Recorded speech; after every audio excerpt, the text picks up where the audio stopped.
so on our journey, we're also going to go and visit the offices of News International. We'll get as close as we can just to give you a visual representation. I'm sure that they will not be happy to see me, probably largely because I'm currently involved in several forms of litigation relating to Rupert Murdoch, the ultimate person and family behind, the Murdochs behind papers now defunct, such as the News of the World, or existing ones such as The Sun and The Sun on Sunday in England. But if you do your research, you'll see the Murdoch family own numerous newspapers, magazines, publishing companies for books, radio and television stations all around the world.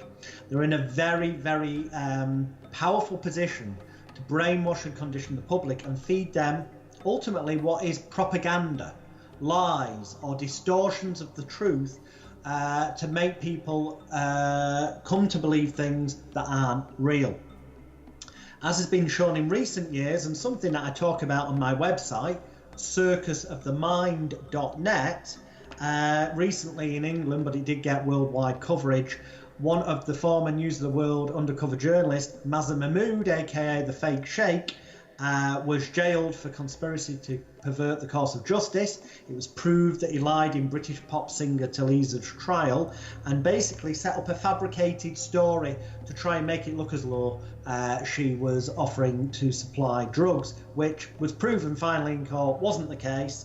And in actual fact, as has been known by many of us who've been victims of the Fake Sheikh, he has been doing this for years, lying and fabricating stuff, and that's now becoming more and more evident. But you know, if you look at circusofthemind.net, you'll see the evidence there that shows that lies, police corruption, cover-ups, you name it, it's been going on where the Fake Sheikh was concerned. And then the News of the World got shut down because of phone hacking a murdered schoolgirl's phone so they could get a story. And it appears more and more that as though that the police may have been complicit in this, involved. There's suggestions and evidence that seem to indicate that.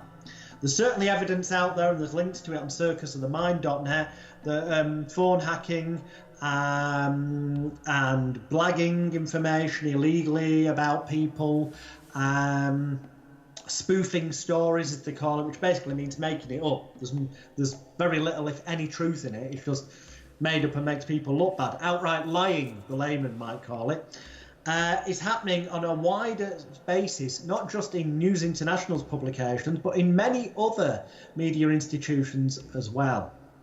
And hopefully one day soon, a pack of cards will fall down, because what the public need to realise is that so many people believe what they read in the paper, read all about it. Well, the old saying is, don't believe everything you read in the paper. In fact, I say don't believe anything you read in any publication without independently researching it yourself, without checking it from multiple sources. Because quite often, stuff will get repressed from the newspapers. They'll get information about a celebrity who, for example, may be a kiddie fiddler, a paedophile. Let's take a random name like Rolf Harris, the British, known in Britain but Australian-born kids TV presenter, artist and musician. And if people were to go on YouTube and type in "down the rabbit hole" or what's down the rabbit hole, or how they cover up the rabbit hole, a Tinfoil Hats podcast, they'll find podcast where you interviewed me, Richard, and where I go into depth about how the media are often quite complicit in covering up celebrity and politician level, high-ranking officials level sexual abuse, and covering it up for their own benefit and gain because of what gets termed as compromat, or in layman's terms, blackmail.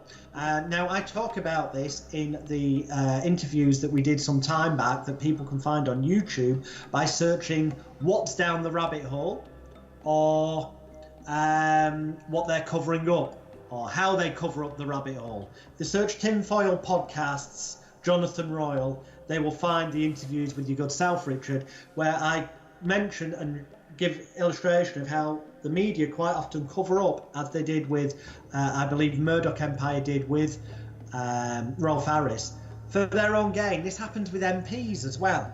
So if they get dirt on an MP, rather than it being a great news story there and then, what they'll do is they'll blackmail the MP so they can get political outcomes that they want passed through. And if you think that sounds a bit far-fetched, look at the British government and look at the fact that David Cameron, former Prime Minister at one time, employed Andy Coulson, a former News of the World and News International journalist who's been convicted of phone hacking related dishonesty and offences and ended up working as a PR advisor to the government. And if you look, there's suggestions that the former Prime Minister had an affair with Rebecca Brooks, one of the chief executives of News International, where evidence seems to say that she knew about phone hacking. These things happen. They use it as a compromat, blackmail material to get what they want, sometimes for themselves, but sometimes for the powers that be above them, the Rockefellers, the Rothschilds, the banking people, the real money people of the world, who come to them and go, Mr. Mogul, media mogul man, use this information you've got to make this happen. Or brainwash the public to believe that this would be good for them, so that when we release our really dangerous new product into the world, people have already been conditioned to the idea that it's nice and safe. So that, you know, the benefit, it's going to be a benefit to you having 5G, faster internet. People are being brainwashed to that through mainstream media, where in truth, if you do independent research, you'll find that the milliwaves can cause all manner of illnesses, diseases, even what gets termed as post-traumatic stress disorder, but we'll talk about that in another section. So media, News International offices are all about the fact that the media is there not to tell you the truth on the news. There's very little news in the media. In fact, real things, people getting killed and murdered, mass atrocities happening in other places in the world, quite often don't get reported on, because the media feel it wouldn't incite enough fear into people in their own country here or in America. And it's about inciting, the media's there to incite fear again, false evidence appearing real, false evidence against reality. It's about causing confusion and disorientation. It's about causing conflict on the streets, so that people have discussions in pubs, arguments. That's why there's different agendas. You know, one publishing company, News International, can publish one newspaper like the Sunday Times that gives one certain political view, and one like, say, the Sun that gives a different political view, but it's owned by the same media mogul. And ultimately the outcome is the same. They want division, they want to conquer and divide, they want to cause confusion, disorientation. They push you in a theta state, Theta, which is hypnosis, makes you more suggestible, especially when you're under fear and confusion, so that those messages they're giving you will seep in, and you'll start to believe an element of what you're reading in the papers or seeing on TV unquestionably, without questioning them. You need to wake up, wide awake, independently research from multiple sources, and then see where the contradictions are, and the bigger picture of truth will start to show itself to you.